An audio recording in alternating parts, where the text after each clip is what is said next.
Yo, comic fam, make sure to stick around to the end of this show because we have a foreign comic giveaway with a Steranko cover. And you know you're going to want it because Sterank don't stank. Comic fam, we're back, and you're gonna hit that subscribe button because we make so much weird comic book themed content. And yes, Steranko don't stank, Jeff. You nailed it with that one. It's true, and the guy's legendary. That's right. And comic fam, hit that like button. We need your support. Slap it right out the gate because if you do, you're gonna help our show produce more content for you, the comic book community. We're talking about a fun few things. Foreign comics out the gate. Got some cool stuff here. We also have an unboxing that we got to do. CGC stuff came in, and we got some fun stuff to go over, don't we? We do. And on top of the unboxing, we get to talk about some original artwork and then comments, which I'm excited for some of these viewer comments, guys. Thank you again for commenting down below. We're back from C2E2. I haven't gotten sick. How are you feeling? I'm feeling great. I can't believe we didn't get sick, dude. I can't believe it either. A lot of sanitizing. Yes. It was a lot of hand washing, a lot of sanitizing. I can't, like literally my knuckles, my right pinky knuckles started to bleed because it was so dry from constantly sterilizing and washing. Isn't it crazy that Emerald City has officially gotten postponed? It's a little wild, but I think it makes sense. I mean, you're literally in the epicenter, the ground zero of where it started for this country. So I get it. Postpone it to summertime, which I got to tell you, I like it in the summer. I mean, it's beautiful out here in the summertime. Yeah, there's going to be a lot of people going out specifically just because of the weather. You know what? People are going to be hungry for some comic book themed content, especially with the delay of one of the biggest conventions in the Pacific Northwest. Absolutely. And you know what I'm excited is potentially, I don't want to say potentially, but in the past, they have graded on site. Oh. But because it's closer to C2E2, they choose C2E2 on-site grading. CGC. But now that it's in the summertime, God, I hope they bring that back. On-site grading at Emerald, oh my God, that would be amazing. Please, please. Ooh, I hope so. Do a small prayer to Thor. Save me a trip over to the USPS to send my box of comics to get graded. I have a bunch of stuff that I want to get done, but not before we jump right into podcast number 26. Hit the subscribe button, comic fam. All right, so we're going to jump into foreign comic books. Dude, I'm sitting next to a book that I've been hunting for over 3 years. And I'm so stoked to show the comic fan, but not before I show you about just a really fun piece of Yugoslavian history. Let's get into it. Show me. All right, this right here is Panorama issue 112. I showed this to you before the show so you can speak on it. Why don't we describe first a little bit about changes that foreign countries chose to make on particular Americana, specifically in comic books. Yeah, so you're showing me this Panorama number 112. It says it came out in 1967, and it's Yugoslavian, and we got Captain America on here. I mean, this is some type of, I'm sure, 60s propaganda in that area where you have America's symbol of freedom for this character, but they're using it with a much different color scheme. And I don't know why they changed it up as much as they did, but it's interesting to see Cap in this perspective because you have him in his he's like bare-legged, okay, and he's got like these bicycle/booty shorts on that are just weird to see him in. And this whole color scheme is strange. But like the Yugoslavian flag, I know it's got that red star, which is pretty prominent, but the black and yellow shield is different. And I don't quite understand the influence. I know like the Imperial Russian flag in the late 1800s had black and yellow in it, so maybe that's part of it, but this is a strange cap. Correct. You know, this is actually a Kirby cap that has been altered from Avengers issue number 10. This is actually a pinup that's in the American version that was chosen to be the cover of this oversized newsprint. And this is an example of something that I would, put more along the side of like propaganda almost. This is an American figure that has been altered to the point where, you have parts of their flag that has been incorporated into the design. Specifically notice that the star placement is actually much sharper. It's more precise, similar to the Yugoslavian flag. And there is certain flags that have a banner around that star that is yellow. So it actually makes sense why you would see a yellow incorporated into this particular cap. First off, how would you describe this newsprint? I mean, the page quality is really nice. It's still white. It's really just good quality paper. It's interesting that this particular issue was able to last this long because I would assume most being oversized would have a lot of, potential for wear. And, this isn't even a full comic book. This is kind of a collection of different Marvel titles. And there's actually 2 pages on the inside that are from Avengers issue number 10. So yeah, we have 3 different pieces of Avengers 10 in this Yugoslavian foreign comic book. Let's tell the community about the first page. So these are the 2 pages I'm sure you're talking about. Right. One is Iron Man battling Merlin, and that's just 1 page of the story. And there's like a second story here where it's Thor versus Hercules. So I'm not sure why there's just 2 stories in it, or 2 pages even, and not full stories, but the rest of it's just black and white, other comic strips in here as well. Take a look at this Avengers 10 that we have here, and let's compare the 2. You can actually see the differences in color choices, and you can nail down what pages they actually are in reference to. I'm just going to count the pages really quick. Do it. I can't do it that Where's your way. gloves? It's impossible. It's so hard. I don't know how he does it. All right. Flipped right to it, right in the centerfold. So right in the centerfold is the Merlin Iron Man. And when you go to the next page after the centerfold is the Thor and Hercules. So I wonder why they chose it. I mean, it's right off the centerfold. Yeah, there's an ad in between them. Yeah, so I wonder if there wasn't much thought behind it or purpose, but here's the pinup we want. Let's pick these 2 pages. Yeah, they must have just purchased it. Hey, just give us 2 pages. Compare the 2, though. Let's take a look at the color work there. Everything seems to be accurate. I think just because it's printed on a different type of paper, the colors pop a little better. But they changed the Captain America colors, but I'm not seeing any change in the interior characters. Isn't that interesting? Of all 3 pages, the only one they chose to alter. Last thing we have to do is take a quick look at that pinup in that Avengers issue number 10. Let's compare the caps. So and I want you to tell me which one you like better. I don't know if it's only because I grew up with him or not, but I just think this is better in so many manners. Yeah. I think it's just the bare legs that are the issue. And the color scheme doesn't work for me. I mean, you got I don't even know what's going on with the color of the gloves and the boots, let alone the naked leg and arms. I mean, I don't know what's happening there, but this is just it's so good. It's so good. Kirby did it right. Okay, so the next book that we need to chat about here while I give that to you to be careful with that tape right there. The next book that we got to chat about here is some Steranko goodness. Okay, so, dude, it's been a long time, man. I've been hunting for it for a long time. But this copy of the Hulk, annual, number 1.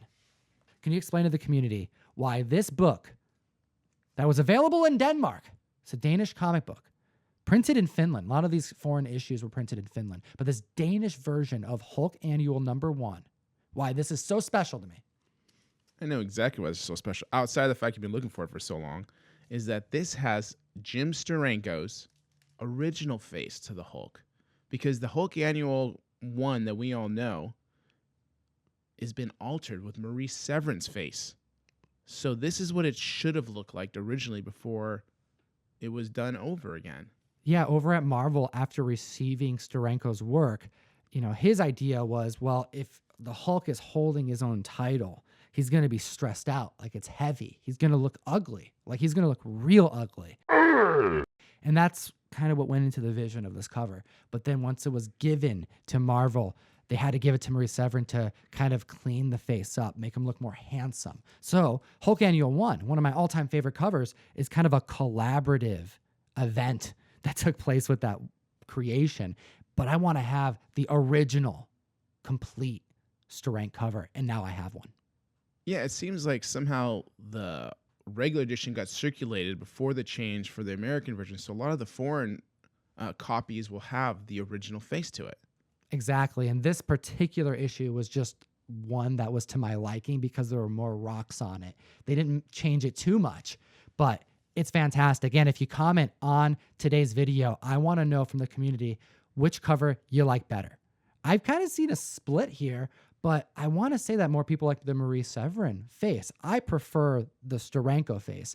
What do you prefer? I'm on the Marie Severin side for sure for me. All right. Well, if the community lets us know in the comment section, it's going to enter you to win a giveaway. We do a lot of giveaways, and today's giveaway is actually courtesy of the member of the community who hooked me up with this book, Klaus, over in Greece. He actually sent me this. I bought this from him. He completed this need I had. You know, I've been hunting for this book for a long time, and it's exciting. I'm going to have it signed, and I'm going to get it graded. But he actually went one full step further, and he sent me a second copy for the comic book community. He found a low-grade copy that I'm going to be able to send out as Comic Karma. Comment down below. Let us know what you think about this, and it'll enter you to win this foreign comic goodness. Thanks, Klaus. Really appreciate it, man. Thank you for having us give something back to the community that's on the foreign side. All right. You have a foreign comic book that you wanted to share. Yeah, I want to talk about foreign comic book. This is a Golden Age foreign comic book. And this is a Canadian version. So, the cool thing about this comic book, this is actually Manhunt number 12. Okay. This book, up to December of last year, was assumed to not exist. Okay? So, at some point, Manhunt number 11 came out in 1948. And then started again with issue 13 in 1952 or 3, I believe. This is dated 1948. It came out in Canada, issue number 12. And this copy, not this copy, but a copy sold, a 1.0 just sold for $7,200 in December of last year. Okay. So for a book that didn't allegedly exist, I have now seen 3 to 4 copies. And that's probably the highest grade. It's a CBCS, what is it, 5.5? So I was really lucky to get that. I got that actually from a Canadian collector. And I just picked it up. I got, I think, a fantastic deal on it, so I was pretty excited about that. But the cool thing is that the artwork on the cover is done by Ogden Whitney, which is a great famous artist. And the interiors have L.B. Cole. And you can almost see an L.B. Cole influence in the colors on the front cover. Yeah, let's describe this cover. It's a 5.5 off-white to white pages, Manhunt number 12. It says the FBI, Scotland Yard, Northwest Mounted, Secret Service Manhunt, issue number 12, The Frightened People. The color work is very vibrant. We have vibrant yellows and reds and oranges, and someone who's in like a flame retardant suit and who almost looks like he's whipping this couple that are clearly together. His arm is wrapped around this damsel in distress. And I find this fascinating. In the last year, this comic book you're saying wasn't known to have existed. This issue of Manhunt number 12. It was only after a foreign comic was uncovered in Canada where collectors realized that hole in the numbers, in the sequence, was actually filled on a foreign market. It was found in a swap meet last year. Amazing. And so go think about that. Like, how long has the price guide been out? How many people have been collecting comics? And only now to realize that there's actually a number 12 issue to be found out. And then a couple more have come out in the marketplace since, still on the very low end. So historically, it's a really cool book. How many are truly out there? I think we'll find out. But the other thing that I read somewhere that there might even be potential for Zeta art in here. But again, it's sealed. I haven't opened it. I just got it. I think more will come out in time because sometimes you have to identify that artwork. Just because someone says that doesn't mean it's been truly identified. So it's really a really, really special piece. All right, comic fam, we got to ask the guru to bring this piece back. If you slap that like button, he may consider opening it on camera if he does want to check for that Rosetta art. Because, dude, there's LB Cole in there. That's crazy to me that there's LB Cole art that exists in comic books that was recently discovered. My mind's being blown. Yeah, I wouldn't mind opening up. I mean, it's a solid book. I mean, 5.5 all day easy. So I have no concern opening that up. You know, if you guys are really that interested in seeing the interior of it, you check it out. Why not? All right. Last foreign book I want to show the community before we move on is this Avengers issue number 195 and 96. We have a combo. They did this in the foreign market. They would combine comic books sometimes.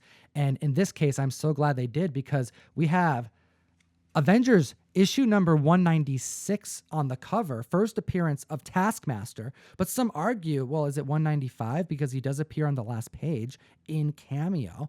Well, if you get this French version, Well, you don't have to make that decision because both are inside. And what would you say is the biggest difference of this version versus the American 196? Oh, it's the blue background, absolutely. Yeah, describe that for our audio listeners. Yeah, so you have the Taskmaster and his, powerful pose that we're all familiar with in his first appearance on 196. But the cover's background is green. This one is an actually really nice blue. It's a really nice blue, isn't it? And I'm glad you described the blue as really nice. I really enjoy this cover. I like this version better than I like the green version. I do too, man. I was going to ask you that, and I didn't expect you to say that. Yeah, things really pop on this cover. So, again, that's what I love about the foreign books, because you'll see variations, and you're like, that was way better that way.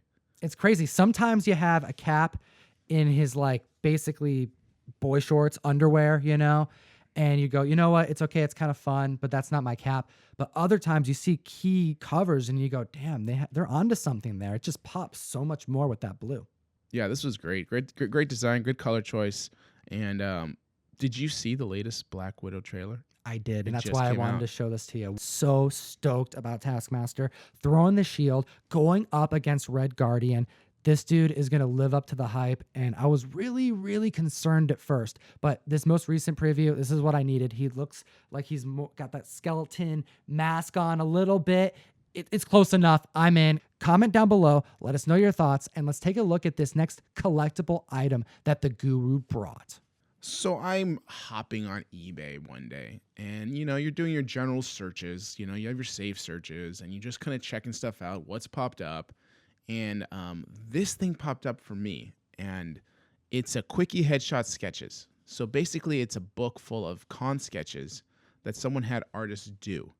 So there's 24 head sketches in here, but one of them was with Bernie Wrightson on it, and he had Swamp Thing drawn. So I was like, dang, that was automatically interesting enough for me to click. Sure. So I click and I realize, and I look at all these names, and there's just classic artists there. And then a bunch of other modern artists, but at least 5, I think, are no longer with us in that book. And it was a piece of like historical history of head sketches from artists that I could actually add to my collection that I don't have. I don't have a Bernie Wrightson piece really. And then we'll go through there, but you check it out. You just stop at whatever you think's interesting, and we should just discuss it. Yeah, this is a fascinating thing because I think a lot of members of the community are either looking for comics or they're looking for original work, but they don't think to go a little bit more specific. Head sketches, a sketchbook, these things exist. I've seen them many times, and I know a lot of collectors who own these. I know a lot of dealers, like some of their most prized possessions are in their like personal sketchbook that they bring to convention in the off chance that they can get something done. And these hit eBay from time to time and routinely go missed. I'm curious, you got over 20 sketches?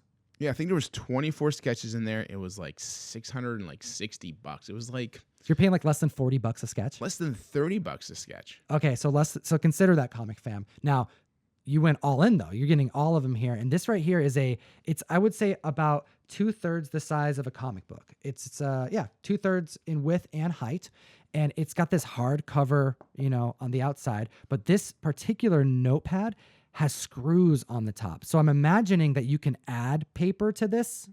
Like, absolutely, you can unscrew it. You can add paper.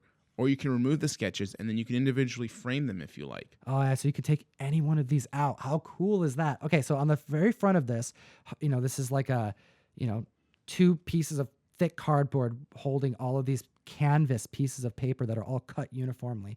It says Quickie Headshot Sketches. And when I open this up, the cover in Sharpie actually has conventions written down that this person visited. I guess it says New York Comic Con, Motor City Con. Pretty cool. It's like a little bit of the history of where this came from. Yeah, absolutely. There's 5 cons that he visited, and it's probably where he got all his sketches from. Okay, so what we're going to do is we're going to start off this. I'm going to open this up, and we got to start with Feldstein. Okay, yes. So there is an Al Feldstein, Alfred E. Newman head sketch there, right? How cool is that? Freaking cool, man. So the cool thing about that, if you don't know Alfred E. Newman, Mad Magazine is where he's from. Yeah, the face on all the Mad magazines. Yeah, and Harvey Kurtzman, okay, who was also worked for EC. Mad Magazine started off as a comic book, And it was a comic book from issues 1 through 23, and then 24 became a magazine. So Harvey Kurtzman decided to use Alfred E. Newman's head. Now, Alfred E. Newman, he's been around probably another 2-ish plus decades before that. He was using some advertising for some dental ads in some fashion. And then, however, portions later, he also became part of a political sticker or image for some politician. And then Harvey Kurtzman, I don't know how or what happened, decided to use him. And he appeared in issue 21 in a small little corner. But it wasn't until Al Feldstein joined EC and took over Kurtzman's position and made Alfred E. Newman the face for that company in issue number 30 on. And so from there, he was the one who decided that he's going to be the Jolly Green Giant of Mad. He's going to be that face. It even says here in this word bubble, "What? Me worry?" And that phrase would actually come out on the cover before this character would appear in issue 30. That phrase appeared in issue number 24. Oh, okay. Did not know that. And this signature, dude, that strong square, I've seen it on so many Golden Age titles. Yeah, his signature, I mean, maybe it's so dramatic because he wanted to really emphasize how to pronounce his name. But, and you learn how to pronounce his name because he actually used a mug for the last portion of it. It used to be Feld. And then in a couple comics, Panic #1 by EC had an actual stein of beer. So you would finally realize his name was Al Feldstein, not Feldstein. That's right. Get it right. Get it right. Have a beer on Al Feldstein. And take a look at this next beauty. The reason why you bought this sketchbook. We have a Swamp Thing done by Bernie Wrightson. And what's really fun about this is that the paper is consistent. It's this kind of thick canvas. And for a quick sketch, you would think that you wouldn't have something so rough, that you would require a really heavy ink, something like a Sharpie. And that's what you got here. You have these like Sharpie sketches that require a lot of pressure to get the ink to transfer. And you can see that here in this Bernie Wrightson sketch. Look at that black and how many times Bernie had to go over with that pen. Yeah, I mean, we have this classic Swamp Thing. So cool, I mean, man. We all know House of Secrets 92, that amazing image for the first appearance of Swamp Thing. And if I have a Wrightson, it's either going to be a Frankenstein or a Swamp Thing for me. And so I was really excited to get this. The absolute king of macabre. I mean, I don't know what to say. I'll probably take this one out and frame it at some point. Absolutely. No, we got to stop at that next one, man. Look at that. That's George Perez. I can tell it from that line work. Good call on that one. Oh, my goodness. Okay, so we got Starfire. This guy has got the best line work in the game, and it's so unfortunate that he's retired. But you know what? He deserves to be retired because that man drew so much goodness. Look at how gorgeous the Starfire is. Look at all the line work around her neck. Ah, he is so good. I'm so jealous. I want this. Very cool. Oh my gosh, I'm going to keep flipping. Oh, hey, look at this. Banks, this is the cover artist of Green Lantern, that classic issue number 49. Daryl Banks did this. Kyle Rayner here. Like you mentioned, that classic 49 with all those rings on his fingers. I think that's Fire Guy Ryan's one of his favorites covers. Very cool. Got a Green Lantern sketch in there. Yeah, we got it. What else you got in there? Got a lot of stuff, man. Oh, gotta have a Stan Sakai signature. Oh, of course. Classic Yosagi Yojimbo. Ugh. What else we got here? There's another Green Lantern that I wanted you to show the community. All right, let's see here. All right, here we go. So this one, take a good look at that one. I think it's the only color sketch I have in there. Yeah, the only one that was colored in here. And oh my gosh, I'm so glad that this was the one that was colored. Creator of the Green Lantern from 1940, Alan Scott. Yeah, so that's done by Martin Odell, like you said, the creator. And a funny thing about that is if you don't know the history of how he came with the character idea, he was over on 34th Street in Manhattan waiting for a train. And I guess there's just be people walking up and down the tracks with a lantern that would change colors from red to green, probably just signaling trains coming or going. So that's where he got the lantern concept of the Green Lantern. And then the costume design came from his influences of Greek mythology and other interests in music and history that he had. So fun to think about, just like the day-to-day stuff that these creators kind of just reach for throughout their creative process. Seeing someone holding a Green Lantern probably every day of his life, just on his way to and from work. He's like, you know what? Boom, I'm just going to incorporate that into my story. And then that's what he becomes known for. Freaking dope, dude. Yeah, I mean, he appeared in All-American Comics 16, and that was before there was even DC was DC yet. All-American got not consumed, but acquired by what eventually became DC. All right, and then this last one here that I got to just stop and highlight. Dude, you got an original Wolverine sketch by Herb Trimpe? Yeah, so Herb Trimpe, I mean, he was the first one to really draw Wolverine on a published cover of a comic. So That's cool. we all know Hulk 181, the classic yellow suit that he's got with the thin black striping. And This is like this thin Logan. This line work is so slick and thin, and this is like a slender version of Logan. Yeah, he's more the CrossFit Logan that we know, opposed to like... For real, though. And he's got like the claws coming out of his gloves, which at the time he assumed that it was more like an added weapon that he wore, not necessarily something protruding from his body. So cool. Big congratulations to Dan Phillips. He won a full year of Key Collector Comics, the best comic book app that exists on the market, because he commented on our video in our last podcast when we were in Chicago hosting the CGC social media for C2E2. Congratulations, Dan. Enjoy that Key Collector.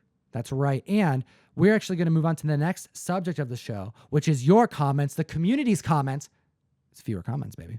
So, we just talked about Wolverine. We sure Okay. did. So I want to read a comment here that ties into that.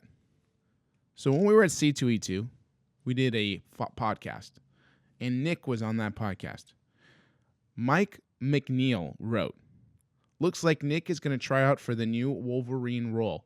Now, when I read this, I was like, what's he talking about? And then I looked at Nick. I was like, yeah, Nick can look like Wolverine. And not like the one we just discussed, the CrossFit slender, but more like the squattier, like beefier Wolverine, right? Yeah, he's got Kind of that Sam Logan Keith, like, you know. And I was looking, I was like, I could see that, man. I was like, I'm sitting there, I'm like, I'm sitting next to Wolverine. Oh, comic fan, what do you think? Does Nick look like Logan? We want to hear from you. Maybe we can get him to cosplay. And I bet he would consider doing it if we let him wear his Key Collector shirt. It's got to be yellow. We love you, Nick. Oh, and use that code Tom101 to get a free week subscription of the best comic book app that exists on the market. We appreciate the comment. And I'm sure Nick does too. I think he does. All right, next comment. Next comment is from Eddie Spurlock. He says, in reference to the Otis conversation, I would pay $300 for one share of Action Comics. So we have one person that would do it. I would do it. You would do it. Heck, we're already 1% of the way there. Yeah, I don't think it'd be hard to find 1,000 people, if you did 1,000 shares, to want to buy that book for $300 a share. Now, we did find something interesting, is that they do plan to move the items between a 5 to 10 year period. We need to explain this. There's a lot of people misunderstanding this part of the investment. People think that this is something that you're just going to own a stake in forever, and are complaining that because you're never going to physically be able to hold the comic, that this is all worthless. No, there's a big misunderstanding. These are assets that the companies acquire that the community at large can take a stake in. But over time, there are ways to make money off of said asset, including the final, which is the sale of said asset and the benefit of getting the proceeds. Well, that, and they also mentioned that if you had like a piece of artwork or something that will go to a museum or somewhere on a tour of anything like that where it's displayed, that financial revenue from that will be dispersed to owners of the stocks. So That's Exactly. very interesting how that could be another way to get some type of return or dividend.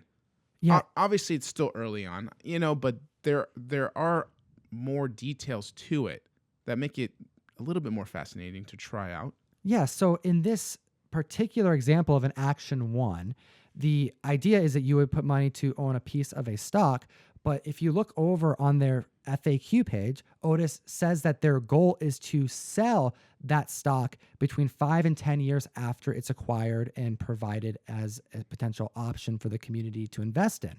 The idea is that it's worth more at the end of those 5 to 10 years. And based off of community voting, is what it sounds like. They hear from their shareholders. Collectively, they decide if they move said item. So it's not necessarily you are investing into one comic book. You are having the opportunity not just to invest in it and to be able to sell those shares between the time that they acquire and decide to sell it, but you are actually benefiting as well on the flip of the comic book. Yeah, and don't go looking for an action one, by the way, because there isn't one out there right now. We're just discussing this company and what if they had an action one. Was this something that would make you? What book would make you want to dive in? Which is maybe probably a good question for you guys, if you at all. But I get it. But there's another company too that we saw named Rally. Yeah, people are like, no, this is no way something I want to touch. But the reason why we're covering this type of like change in the market is because what we predicted has happened. There's another company on the market doing the same thing. So Rally, this company I mentioned, has 2 of its own comic books up. It has a Batman 3 9.4, so we're going to see a Golden Age book now, and that's $78 a share. And 9.4 obviously is a very high grade. And there was also a Spider-Man #1 that was a 6.5 at $22 a share. Not sure how many shares they're trying to sell, but now we're seeing a Silver Age key and a Golden Age book. And 2 different applications that are essentially promising to do the same thing. You know, get a piece of the book and then benefit as if you were an owner of the book, because technically you are. You own a small percentage. Fascinating. We're going to keep watching this, and maybe that extra information will change the opinion of the community. I'm eager to hear their thoughts in the comment section below. Let's keep this going. So we have absolutely no affiliation with these guys. Zero. Okay, we get no money from it, but like you said, I find it really interesting. You want to test it, don't and you? I do want to test it, and I'm going to test it. I'm going to buy a share of something, and maybe 2 shares, but I'm going to leave it up to you guys. So either I buy a share of Spidey 129 9.8. That's right. There's also that giant size 9.8. Yep, giant size X-Men 198, Batman 3 9.4, or the Spider-Man 1.65. Okay, which one, Comic Fam? Tell the guru which one you want to see him put his comic book investment money into. I'm buying 2 shares, okay, for the same book. You guys tell me.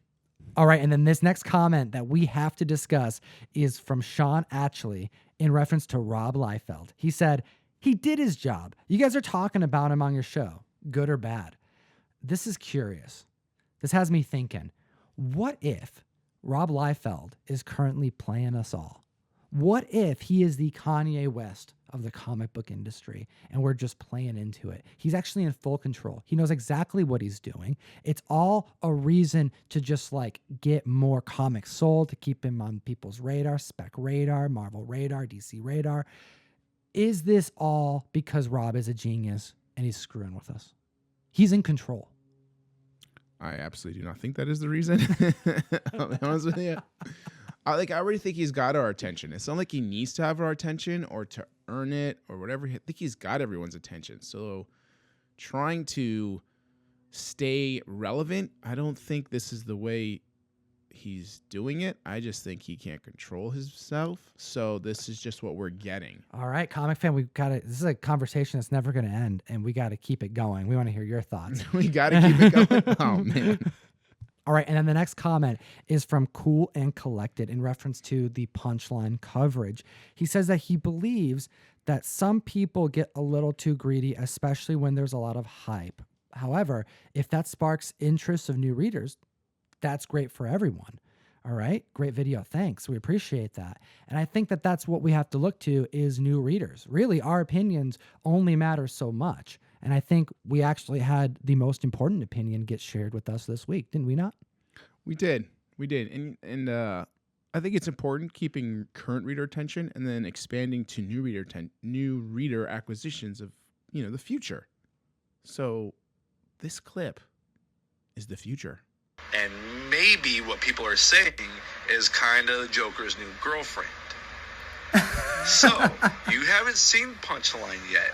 So I have an image on the TV I want to get your first impression. What does she you think? Let me know Oh, I love if you this. think Punchline is cool. All right? Turn around and take It's a right look. there. That's Punchline. What did she say? What do you think? Does Punchline look cool? She looks cool. Would you want to read her book? She'd be fun to read, right? All right. I think that's it. That's all we need to know. That's it. That's good job. Does anything else need to be said? Nope, enough said. See you guys next week. No. Come on back. We have to do a CGC unboxing. Hit the subscribe button, Comic Fam. We make a lot of comic book themed content, and sometimes comic books come in that we got graded and we showcase them here on the show because sometimes they have stories. And I'm looking at a green label in your stack. I'm curious to find out if that was intentional. We'll get into it, but let's jump into it because I've been waiting on some of these books for a few months. And the first one I want to share is a book that I actually purchased from the Shortbox app. Yeah, so Shortbox is a new app that you can find, and it's in the App Store. And this is an app created by developers who are actually comic book collectors, like serious fans of the hobby. So you get both the clean, gorgeous use of this app, plus you get the knowledge and design of it to where it makes sense for you as a collector, how you want to see it, how to purchase it, how to check out. And it's a really, really fun app. Again, not something that's like sponsoring us in any way, but not a sponsor in any way. None, but it's friends of the community. All right. Everybody I've met really enjoy their app and them as people. And you'll see them at con floors. It's called Shortbox. Check it out. It's a free download, and it's just a really cool app. You hit me up. You're like, dude, I have a chance to pick this up from my homies. It's a Margie 36, and you know that I'm actively hunting these down. This issue of Margie 36 came out in 1947, and we know that Stan Lee is notorious for writing himself in his stories. Well, this actually happened for the first time in this issue. Margie, issue number 36, Stan takes Margie out on a date to go meet a Frank Sinatra type of character, and it's the first time he was written into a fictitious story.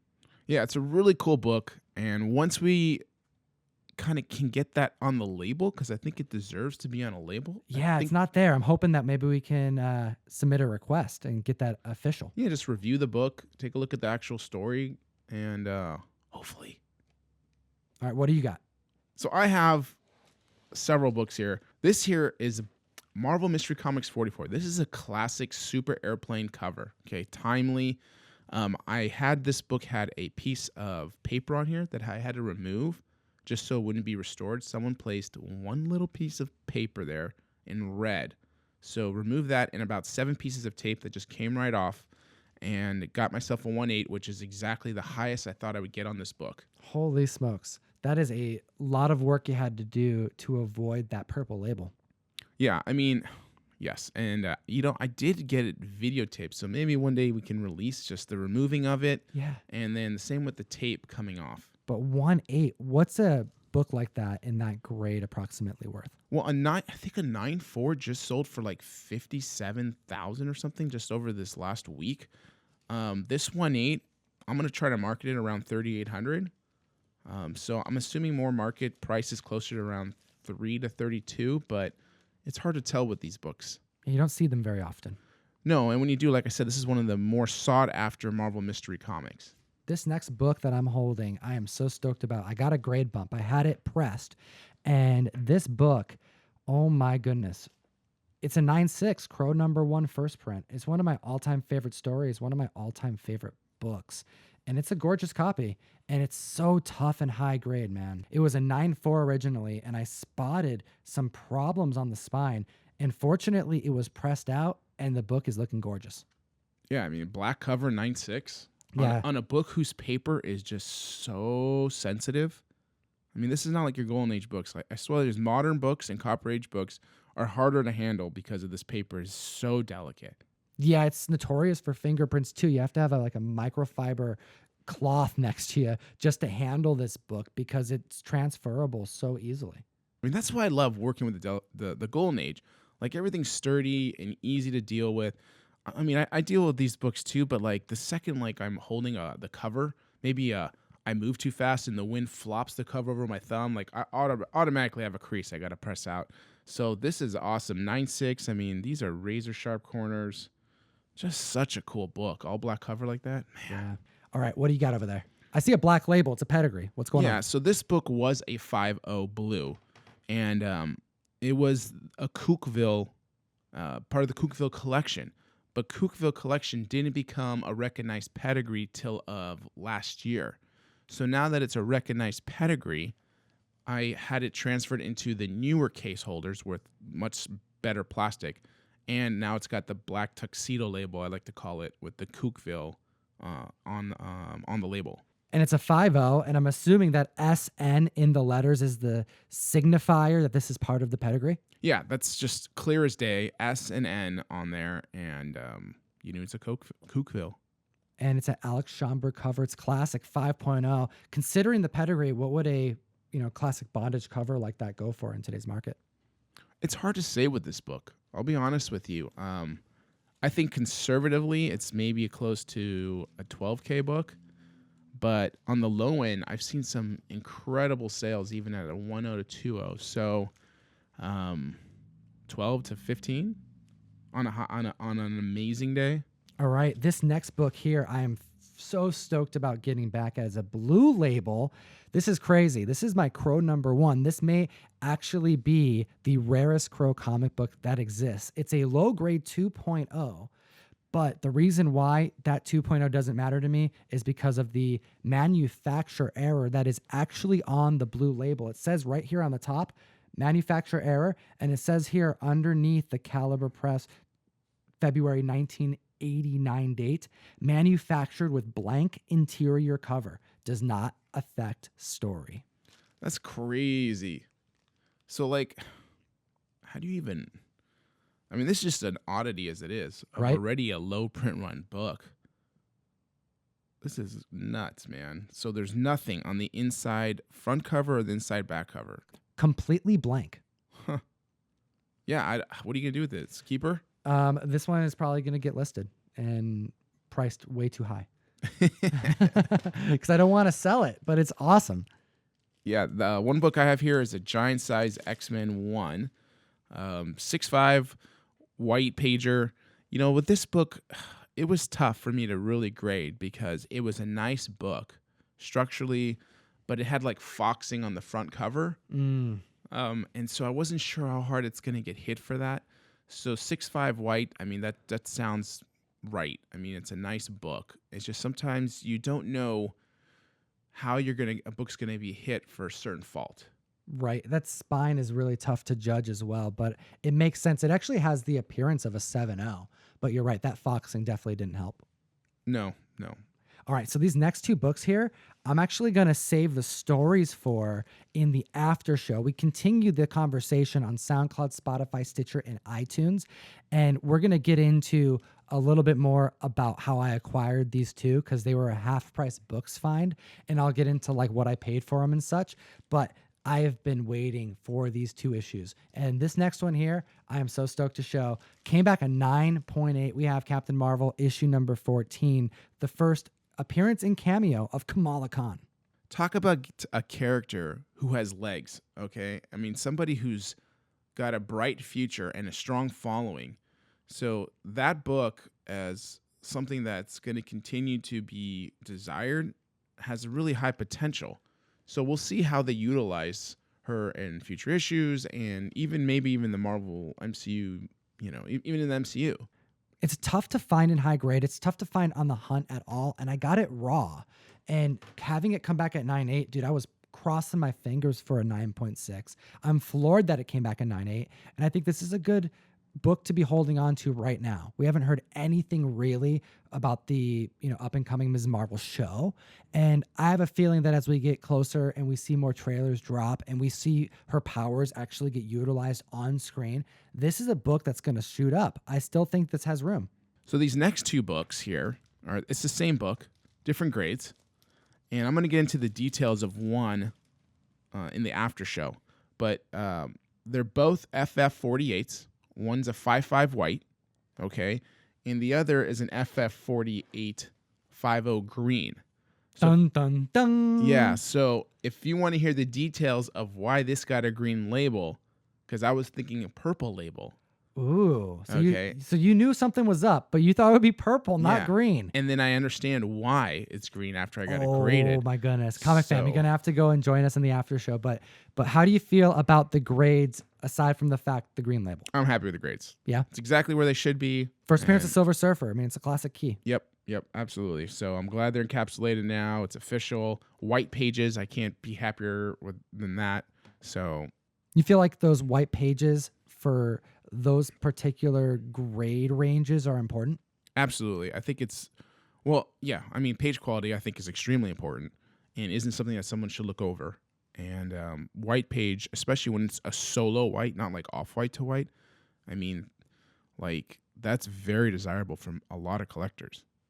All right, so this last book that came, I'm very happy with the grade. I didn't think it would come back a 9.6. I was hoping for a 9.4, and it came back a 9.6. I'm holding an Ultimate Fallout issue number 4, but this is the 1 in 25 variant, the first appearance of Miles Morales, graded at 9.6. This book is like $1,500 right now at this grade. I freaking scored. That's crazy, man. Bought it raw. I'm gonna get into the specifics in the after show. Yeah, $1,500 for a modern book, like that's crazy. But you know what? Miles Morales, like that character's here to stay, man. You know what? I'm glad that he made it into an animated film, and there's going to be a time where we're going to see a live action Miles Morales. He is such a respected wearer of the Spider-Man costume. Yeah, and it wasn't just a movie. I mean, it was like the movie of the year for me. I thought it was fantastic. One of the best Spider-Man movies to ever come out. And I think that it's just another example of a book that, it's pretty new, but I still think has room to grow. I think you're right. I mean, to be a 1 in 25 book that probably wasn't expected to be as, explosive as it was, or the character to be as important as it is, puts it in a different tier over the regular issue. And like you said, Miles Morales, man, he got a huge following of people. And so I agree with you. I think that book definitely has potential to keep going.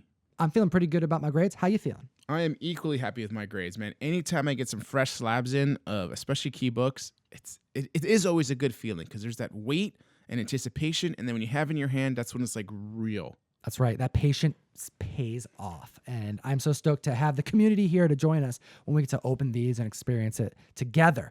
Comic Fam, we only have a couple more days for you to join the mystery mail call in March. Reserve your box. Secure your copy of Spider-Woman #1, the Comic Tom variant. This cover is so gorgeous. And I'm going to announce right here, right now, the extra exclusive comic that we are only going to be sending a handful of members in the mystery mail call. I bought under 500 copies and got them all signed by the cover artist Piper.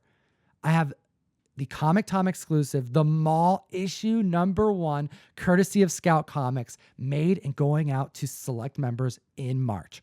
I'm trying to do something fun, make some extra scarce exclusives to go out into the community. And you know what? I couldn't pass this cover up. It's gorgeous. Artist Piper came on the scene so strong, killing it with this cover. And I think a lot of members are going to be treated by owning this in their collection. Artist Piper killed it with the print and this book. Artist Piper not only did the mall exclusive that select members will get a copy of, Artist Piper did the newsletter print as well as the Catwoman print that everybody in the mail call is going to be getting. So we appreciate this very talented creator and Scout Comics for working with us. Thank you again, Piper. Thank you, Mystery Mail Call subscribers. Thank you, Comic Fam. Stick around because we got after hours. You're not going to want to miss it. That's right. SoundCloud, Spotify, Stitcher, and iTunes. We appreciate your time today. And don't forget to like and subscribe. We make a lot of content. We need you here for the ride. And then, as always, geek responsibly. Enough said.